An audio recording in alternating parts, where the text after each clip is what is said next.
O que você ouviria de Deus se Jesus voltasse hoje?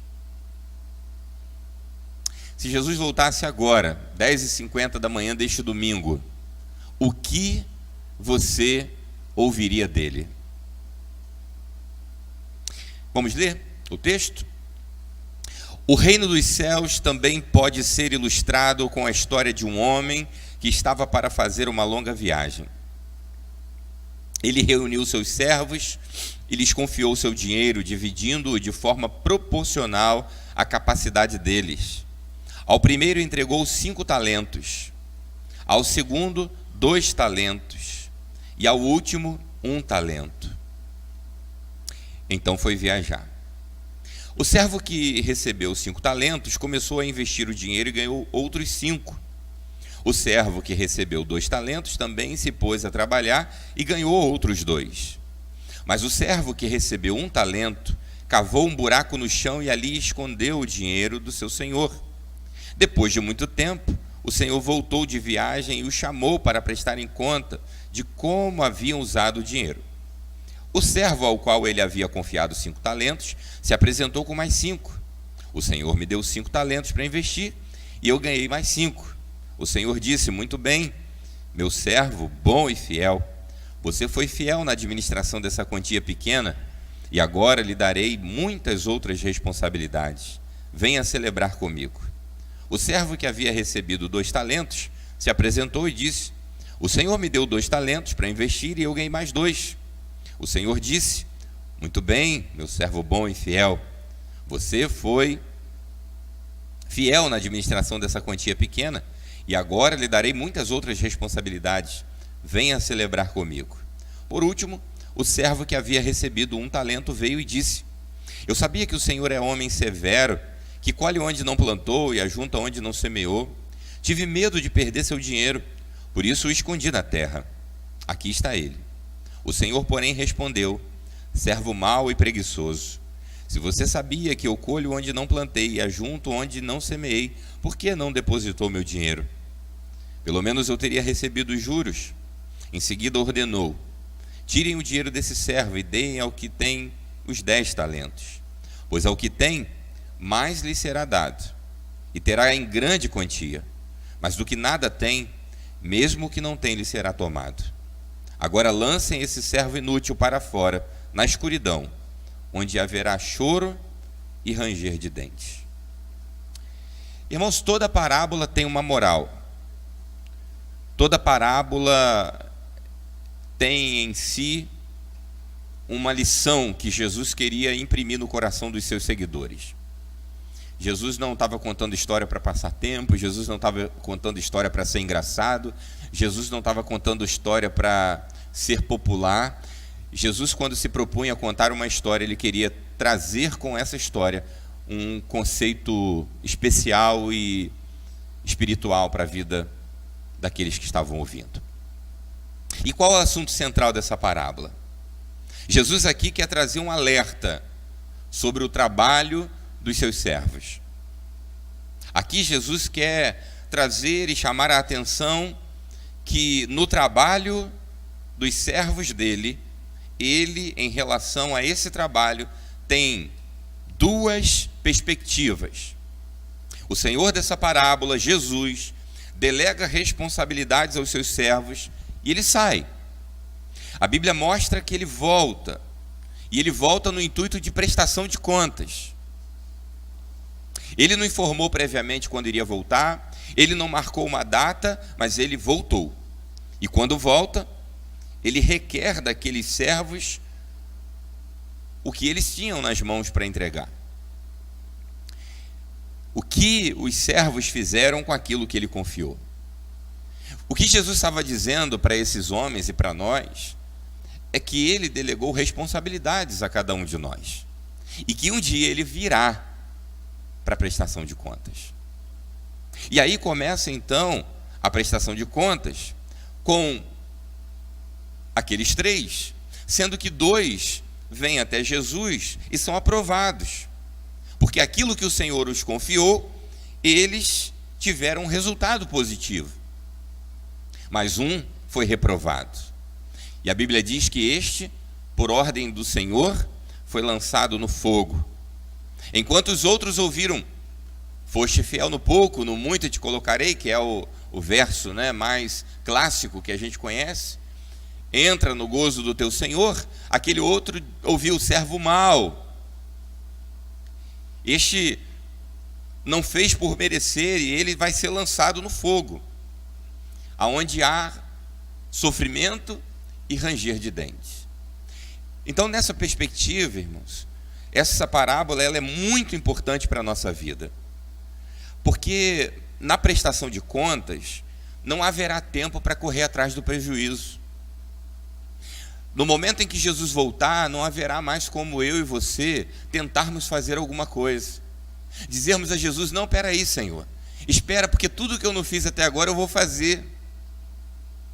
A Bíblia compara a volta de Jesus como a incursão de um ladrão, que no sentido assim da surpresa chega, não avisa previamente, e quando a gente vê, está diante daquela situação.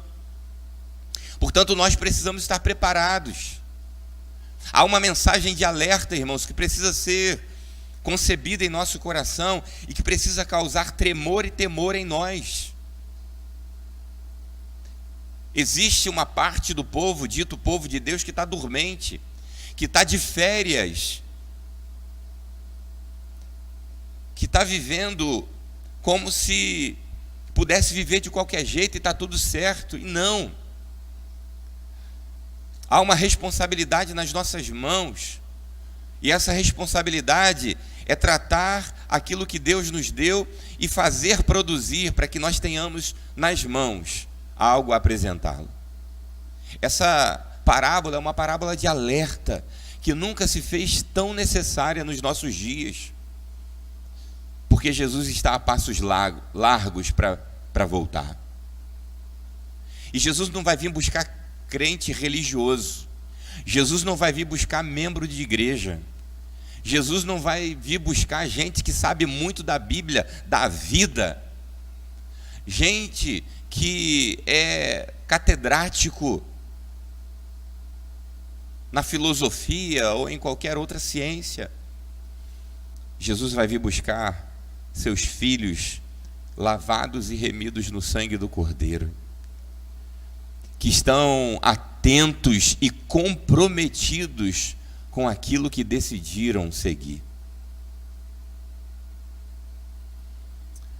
Então eu gostaria, irmãos, de fazer algumas ponderações aqui, no desenrolar desse processo, onde o Senhor confiou os seus talentos, e um dia estaremos diante dele para uma prestação de contas. A primeira coisa que eu quero destacar desse texto é que a obra de Deus, ela precisa ser desenvolvida não por imposição, mas com espontaneidade. A obra de Deus precisa ser realizada não por imposição, mas por espontaneidade. Guarde essa lição, porque se você deseja ouvir de Deus: vinde bendito do meu Pai, ou de Jesus, melhor dizendo, né? Vinde bendito de meu Pai, possuí por herança essa terra que está preparada desde a fundação do mundo. Entra no gozo do teu Senhor. Se eu e você queremos ouvir isso, a gente precisa ter esse princípio estabelecido na nossa vida. Eu falo isso me baseando nesse texto que a gente leu, porque ele diz que foi dividido talentos de acordo com a proporção da capacidade de cada um. E ao que deu 5 talentos, ao que deu 3, ao que deu 2, melhor, ao que deu 1, o que o Senhor estava fazendo era proporcionalmente confiando a mesma coisa a cada um, porque se os valores mudam, a confiança não. A gente vai ver isso mais à frente sobre capacidade de cada um, mas o fato aqui é que para todos nós, Deus deu talento. Nós encontramos nas entrelinhas desse texto o Senhor chegando e delegando alguma função a eles. A gente encontra nesse texto alguma fala do Senhor em relação ao talento que estava deixando com eles? Não. Simplesmente o Senhor deixa o talento e faz. Junta 3 servos, separa a um dá 5, a outro dá 2, a outro a 1 e vai embora. Só que no dia que ele volta, ele tem uma chamada. Gente que ao tomar para si o talento que foi recebido, entendeu que precisava desenvolver aquilo para entregar ao seu Senhor. Irmãos, o que alegra o coração de Deus, no que se refere ao nosso trabalho no reino, não é imposição do que a gente faz, mas é a espontaneidade de um coração rendido. Veja, é que as pessoas têm que estar sendo convencidas de que elas precisam fazer alguma coisa pelo Deus que dizem servir. Então, se a gente precisa ficar fulano, você pode fazer isso? Olha, hoje é seu dia da escala, tá bom? Você vai vir? Por favor, não falta não. Faz isso, pelo amor de Deus. Se a gente precisa desse nível de trato, é necessário que a gente repense a nossa vida e o que verdadeiramente nós estamos fazendo aqui. E essa mensagem, irmãos, ela não é uma mensagem direcionada a ninguém especificamente, mas a todos nós, a começar de mim. Se eu sou o pastor dessa igreja e faço o que faço porque sou pastor, eu estou sendo pastor, mas não estou sendo servo. Se eu faço o que preciso fazer, mas pela obrigatoriedade da função, isso não tem valor nenhum, eu estou perdendo meu tempo. E eu, como pastor dessa igreja, estou perdendo meu tempo. E se assim for, e eu não mudar, um dia, quando ele voltar e for prestar contas, eu vou para o lugar de perdição. Porque não tem carteirada em Deus, porque não tem somebody love. Lembra daquele personagem? Não tem historinha, irmãos. Ou é, ou não é. Com Deus é assim. Então nós não temos tempo a perder. Existe uma geração que está vivendo um clube de santos. Afinal de contas, igreja é um ambiente agradável, organizado, geralmente tem boa música, tem palavras que auxiliam na nossa perspectiva de encorajamento. Então é até de certo modo cômodo estar nesse ambiente. Isso pode ser um legado de religiosidade transferido de pai para filho, de família. Olha, meu tataravô era membro da igreja. Meu bisavô foi membro da igreja. Os meus pais eram membros da igreja. Hoje eu sou membro da igreja. E meus filhos já são membros da igreja. Tradição familiar. Isso pode ser apenas uma falta de opção. Mas isso pode verdadeiramente mexer com o nosso ser e fazer-nos apaixonados pelos talentos que Deus nos deu. Jesus está tentando dizer aqui, irmãos, que quem vai ouvir, entra no gozo do teu Senhor, são aqueles que por espontaneidade se colocaram a serviço dele. Há um hino muito bonito do nosso cantor cristão, diz: no serviço do meu rei eu sou feliz, satisfeito e aventurado. Sabe, com paixão, proclamando do meu rei a salvação. No serviço do meu rei eu sou feliz. Parte desses servos aqui foram espontâneos. Não se sentiram intimidados, não se sentiram pressionados, mas fizeram pelo senso de responsabilidade que eles tinham. É interessante, irmãos, que em nenhum momento da parábola Jesus conta: olha, o Senhor ficou mandando lá mensagem e dizendo: olha lá o que vocês estão fazendo aí com os talentos que eu confiei. Não tinha uma prestação de conta semanal, quinzenal, mensal. O Senhor foi, e lá pelas tantas, um determinado dia, ele volta. Nós estamos vivendo esse processo. Nós não sabemos a hora que o nosso Senhor vai voltar, mas que ele vai voltar, disso não temos dúvida. E se nós não acordarmos enquanto é tempo, e não trabalharmos por imposição, por interesse, porque senão não haverá valor algum, mas fazer a obra de Deus, fruto de um coração espontâneo e que verdadeiramente agrada ao Senhor. Então, sirva ao Senhor com espontaneidade, sirva ao Senhor com diligência, se apresente.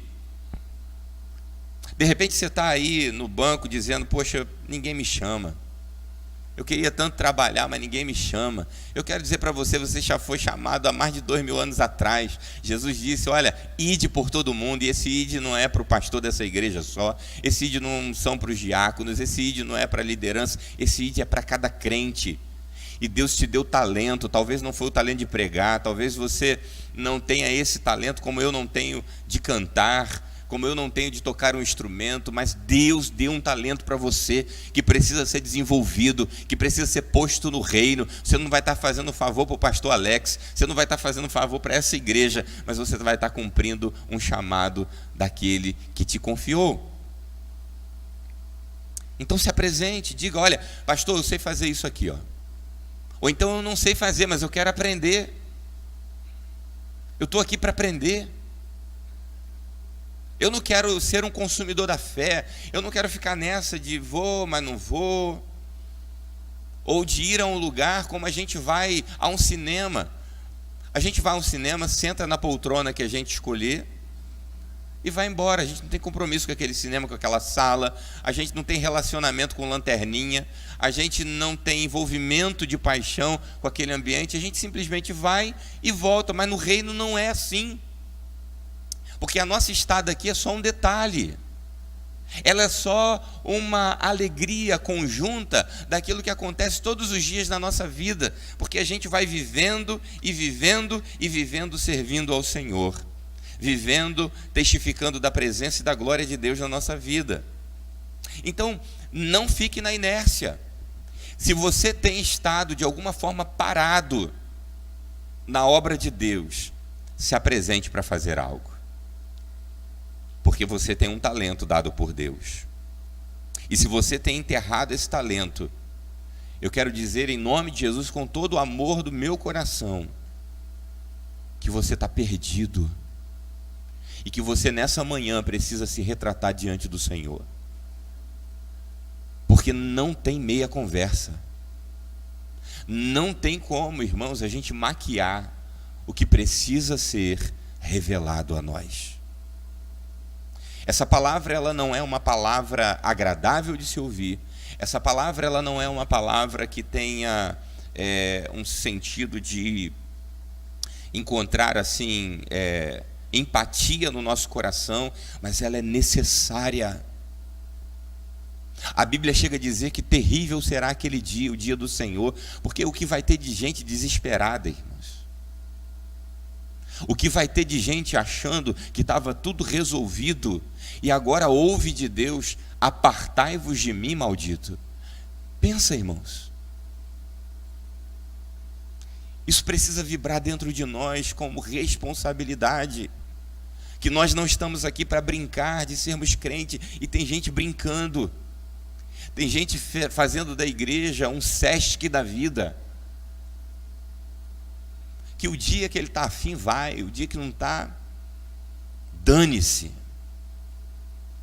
Que se aborrece e acha que está com a razão. Nós precisamos, irmãos, nós precisamos nos voltar para Deus enquanto é tempo. E essa chamada de arrependimento, ela é dada ao povo de Deus em todos os momentos da Bíblia. Nós vamos ver Deus alertando o povo. E Jesus está contando essa parábola porque ele está vendo que tem gente que está pensando que está bem resolvido e não está. Aquele servo que recebeu ele achou que estava bem na fita, que ele ia receber até um elogio, porque afinal de contas ele foi cuidadoso. Mas ele foi repreendido veementemente, porque apesar de achar que estava zelando, ele estava sendo omisso. Então, a gente precisa entender que a dinâmica do reino, ela acontece por espontaneidade, não por imposição.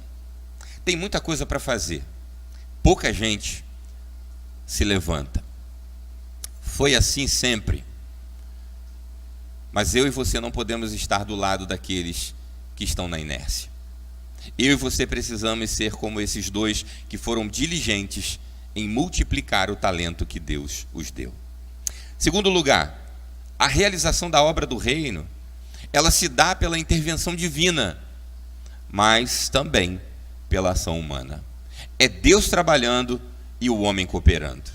A obra de Deus, ela acontece através da intervenção divina, mas também por nossas mãos. Nós não podemos nos esquecer disso. Jesus, contando aqui a parábola, ele vai dizer, olha, o reino dos céus, ele também pode ser ilustrado com a história de um homem que chamou os seus servos, entregou a ele o seu talento e foi. E um dia voltou para prestação de contas. E aí, o resultado dessa prestação de contas é produto daqueles que sabiam que o talento era do Senhor, mas que a responsabilidade de multiplicar era deles. A responsabilidade de fazer prosperar aquele talento em suas mãos era de cada um deles. O trabalho desses servos aponta para o reino, e é claro, Jesus está aqui utilizando uma figura de linguagem, porque naquele tempo, talento era uma medida de peso. É interessante porque essa linguagem, né, aqui nós lemos na Nova Versão Transformadora, ela não está como talento. Mas essa parábola é conhecida como a parábola dos talentos. Mas não é talento de dizer, poxa, olha como aquela pessoa é talentosa, como aquela pessoa canta bem, ou como aquela pessoa toca bem, como ela prega bem, ou como ela faz isso muito bem. Não é esse tipo de talento. Talento aqui era essa medida de peso, por vezes apontava peso de prata, ouro ou grãos. E é interessante que para cada localidade tinha um valor diferente. Na Grécia, um talento media uma quantidade, em Roma outra, no Egito outra. Então, tinha essas variações. Mas aqui no contexto em que a gente está, um talento equivalia a 6.000 denários. Um dia de trabalho era considerado o valor de um denário. Portanto, nós estamos falando de um talento que equivale a 6.000 dias de trabalho. Se a gente dividir isso por anos, ou multiplicar isso por anos, dá 16 anos de trabalho. 16 anos de trabalho. Esse que foi dado um talento, só para a gente entender que não foi pouca coisa, não. Se um talento equivale a 6.000 denários, e um denário equivale a um dia de trabalho, 6.000 dias de trabalho, organizando isso por anos, 16 anos do trabalho foi deixado na mão daquele que recebeu um. Agora olha o que está acontecendo aqui. A obra está sendo realizada aqui, como a gente aprendeu anteriormente, não pela imposição, mas pela espontaneidade, mas também mediante a capacidade de cada servo. O texto diz isso. No versículo 15, diz que foi dividido segundo a capacidade de cada um. Então, para aquele que o Senhor viu que podia dar 5, deu 5. Para aquele que viu que podia dar 2, deu 2. E para aquele que deu 1, deu 1. Só que a beleza do reino, irmãos, ela não está no 5, no 3, no 1. Porque proporcionalmente, todos receberam segundo a sua capacidade. Assim como o dízimo. Não tem quem dá mais dízimo ou menos dízimo. Não tem essa que meu dízimo é pouco e o dízimo do outro é muito. Porque na proporção e na classificação, todo mundo contribui com 10%. Então no reino não tem essa história de maior ou menor. Aqui foi confiado de forma proporcional igualmente a todos. E isso é muito sério, porque na ótica do reino, todos têm talento recebido na medida da sua condição. E essa responsabilidade de multiplicar é nossa, porque a parte de Deus foi nos entregar esse talento, e a nossa é multiplicá-lo. E não tem essa de dizer assim, eu vou ficar jogando para Deus a responsabilidade. Não aconteceu porque é Deus. Deus não quis. Não, eu até queria, mas Deus não moveu as coisas para eu estar em um ministério ou outro, então eu estou aqui mesmo, e quando Deus quiser, Ele vai fazer alguma coisa. Não, Ele já fez. Agora é responsabilidade nossa. Agora é e deve ser o desejo do nosso coração que a gente tenha essa prerrogativa de nos apresentarmos e sabermos que, em detrimento da nossa capacidade, Deus nos confiou talentos. E às vezes a gente ouve pessoas dizendo assim: ah, pastor, mas eu estou tranquilo, sabe por quê? Porque eu não ajudo, mas também não atrapalho. E tem gente achando que merecia até medalha por isso. Achando assim, é isso. Eu não ajudo, também não atrapalho. Só que o problema, irmãos, é que isso nunca veio de Deus. O problema maior dessa parábola não é só dar prejuízo, mas é não produzir. É não produzir. Esse que recebeu um, ele não ajudou, certo? Na visão dele. Mas também não atrapalhou. O que ele fez? Cavou lá, enterrou o talento e disse: está guardadinho aqui. Não perdi nada. E quando o Senhor volta para a prestação de contas, ele acha que ele está na boa. Se eu não ajudo, eu não atrapalho. Se a gente pensar dessa forma, é sinal de que a gente entendeu tudo errado até agora. Talvez você não tenha mais o vigor, a condição de fazer o que você fazia há 30 anos atrás, há 20 anos atrás. Mas, irmãos, em toda a igreja haverá espaço para todos multiplicarem os talentos que Deus deu. Você talvez não tenha mais o vigor e a condição de sair nas ruas para evangelizar, mas você pode ser um conselheiro. Você pode ser um agente de paz dentro da igreja. Você pode ser um agente de cuidado, de zelo por aqueles que são menos experientes.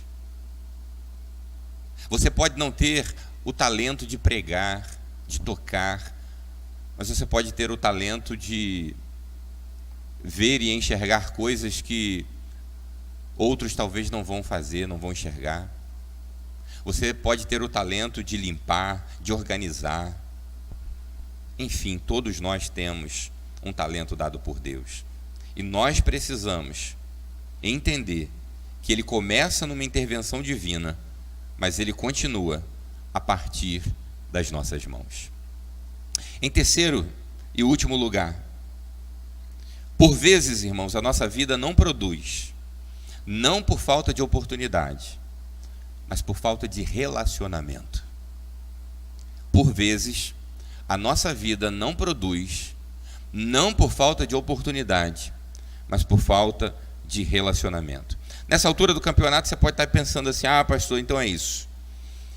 Eu não estou conseguindo produzir, não é nem pela espontaneidade, que eu sou espontâneo, mas é pela capacidade. Eu não sou capaz.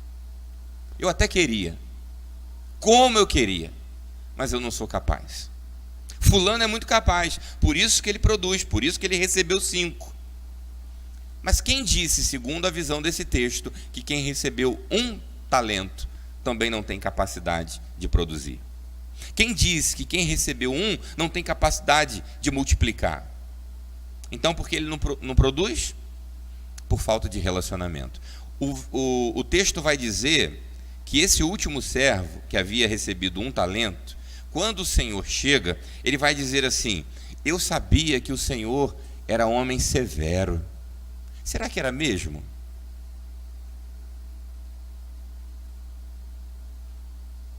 Essa divisão de talentos aqui, convenhamos, irmãos, já poderia ser desconfortável no momento da partilha, é ou não é? Você está ali, aí você recebe um, o outro recebeu 2, o outro 5. Aí você deve ficar pensando assim: pô, mas que história é essa? Por que eu recebi um só, o outro recebeu 2, o outro lá recebeu 5?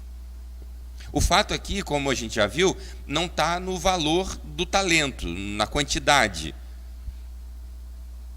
porque proporcionalmente todos receberam.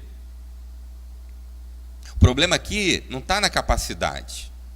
Quem recebe 5 produz mais 5, quem recebe 2 produz mais 2, o dobro. Então, nesse aspecto, estão iguais, empatados. O problema, ao que tudo indica, aqui, Não foi falta de oportunidade, mas de relacionamento. Porque ele está dizendo, olha, eu sabia que o Senhor era homem severo, que o Senhor colhe onde não planta, espalha onde não ajuntou.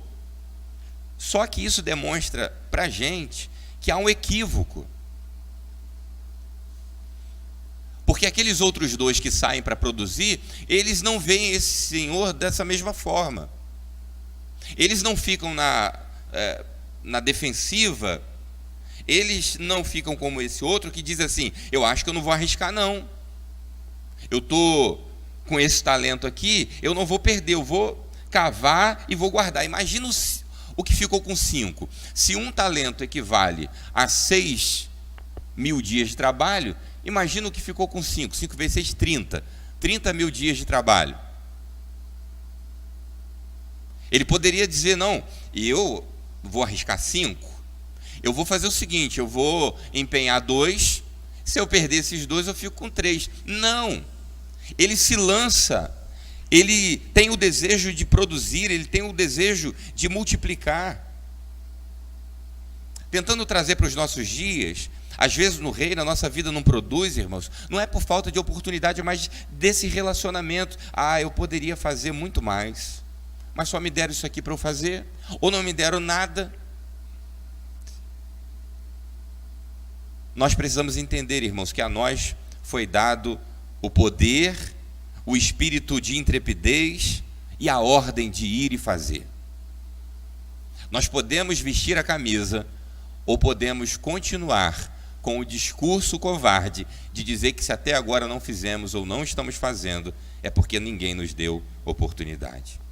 Isso não cola, isso não funciona, e isso diante do Senhor terá um preço caro. O que me deram no reino? Irmãos, numa igreja dessa, como essa, por exemplo, estou falando dessa, irmãos, como eu disse, não é uma mensagem direcionada a ninguém especificamente, não. Estou falando dessa porque é dessa que eu faço parte. E é dessa que eu vou prestar contas diante do Senhor. E eu e você precisamos ter esse nível de entendimento. No caso desse homem aqui que recebeu ao que tudo indica, ele faltou se relacionar com o seu Senhor, ele faltou se relacionar com aqueles que estavam ao lado dele, porque ele não conhecia de fato esse Senhor. Ele está dizendo coisas para esse Senhor que os outros não viram, que não foram impedimentos para os outros, porque faltou relacionamento.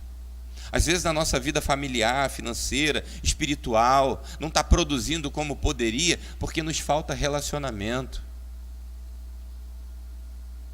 E eu quero fazer um desafio aqui para você, um desafio para mim também, que a gente possa prezar, irmãos, pelos bons relacionamentos.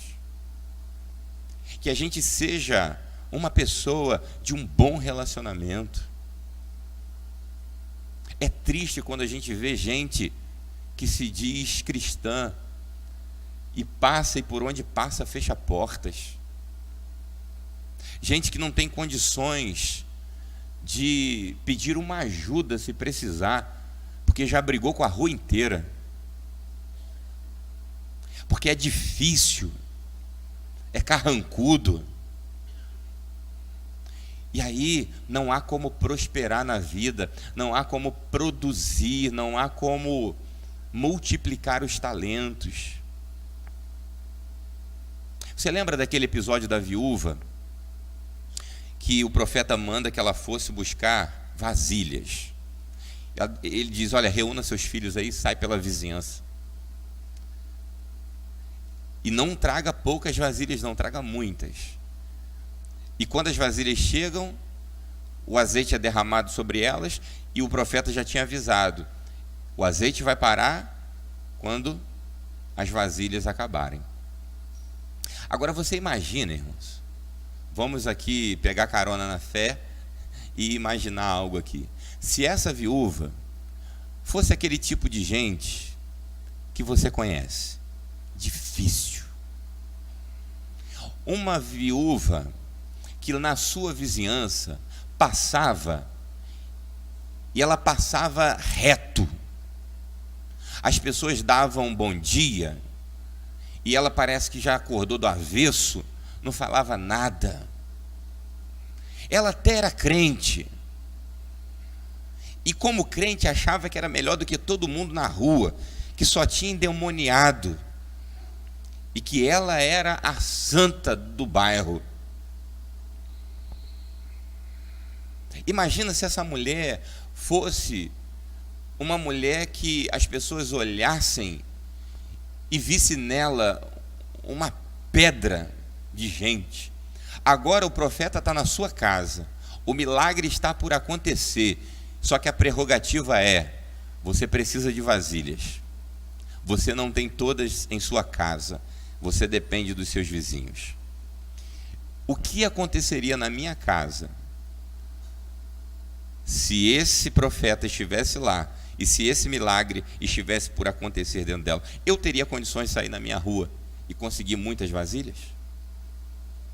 Eu teria condições de bater na casa da vizinha e pedir?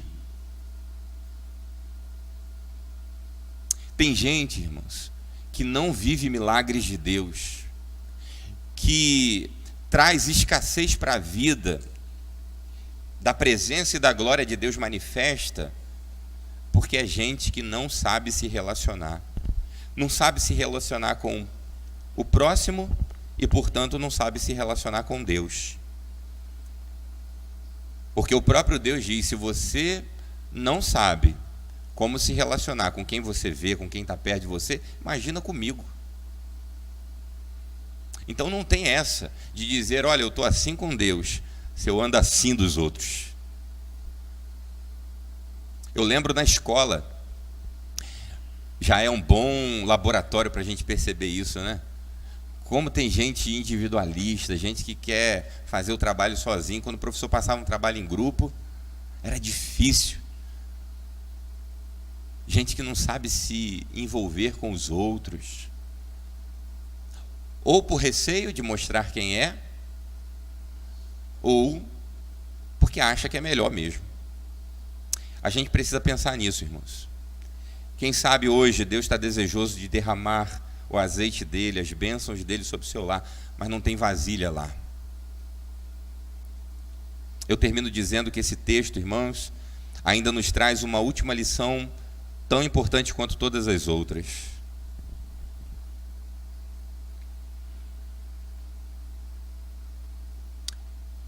Quantas vezes a gente percebe na dinâmica do reino e aqui nessa parábola que quem menos faz é quem mais reclama? Esse homem fez o quê? Nada. Ele pegou o talento e, para não dizer que fez nada, ele cavou o buraco e botou lá o talento. Ele não multiplicou nada. Os outros diligentemente fizeram. Quem ganhou 5 multiplicou mais 5, quem ganhou 2 multiplicou mais 2, mas esse não fez nada. Só que quem reclama no texto é o bonitão. O Senhor é servo duro. O Senhor não é mole, não. O Senhor espalha onde não ajuntou, o Senhor colhe onde não plantou. Sabe, irmãos, na vida da igreja acontece dessa forma. Tem gente que nunca fez uma visita, mas reclama que não é visitado.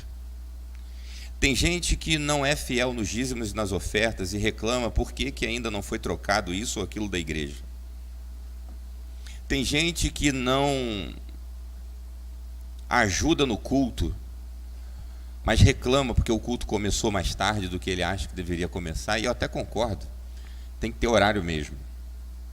Mas quem geralmente está muito por fora da casca, não tem ideia do miolo.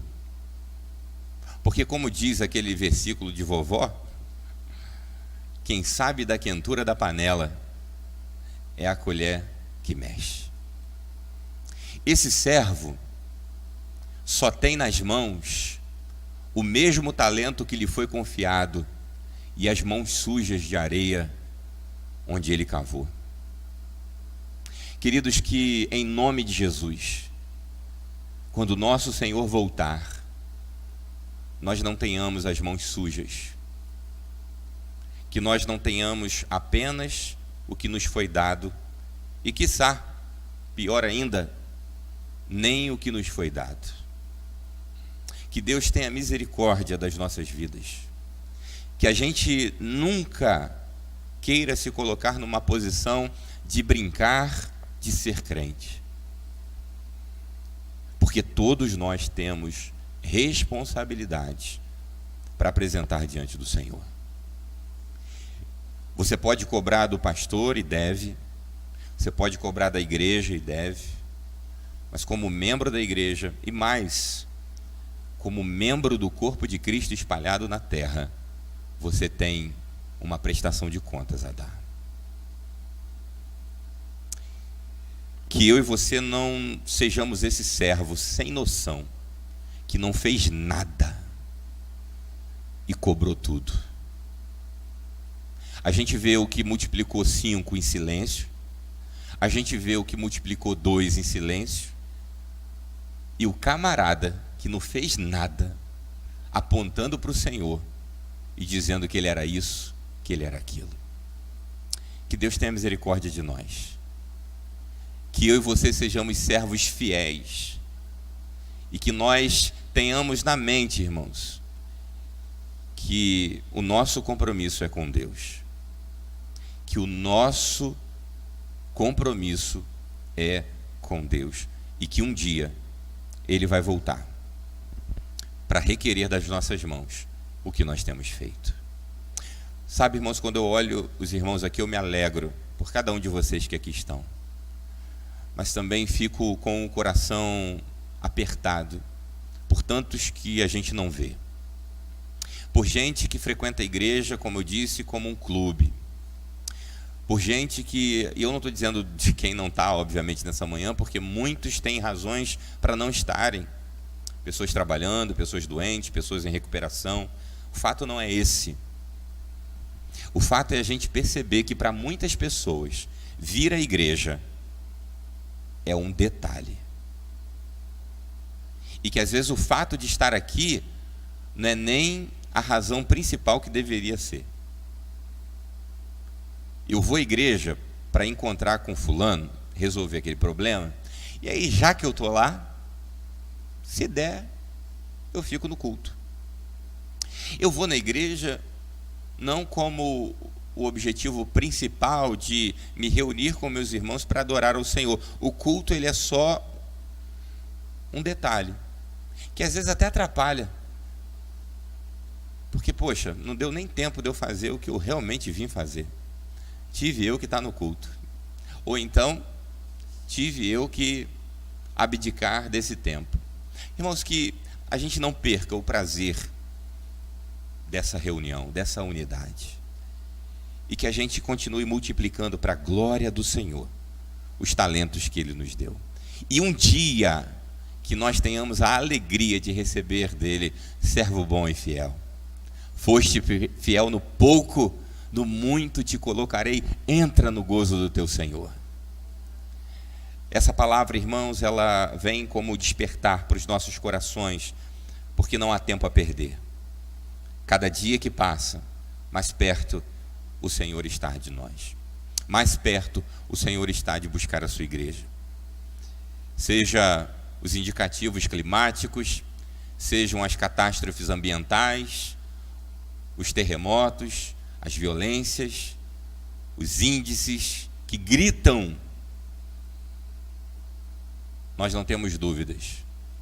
Nós não temos nem o direito de tê-las, porque quem de fato conhece o que diz a palavra do Senhor precisa correr enquanto é tempo, porque a Bíblia diz que a noite chega quando ninguém mais pode trabalhar.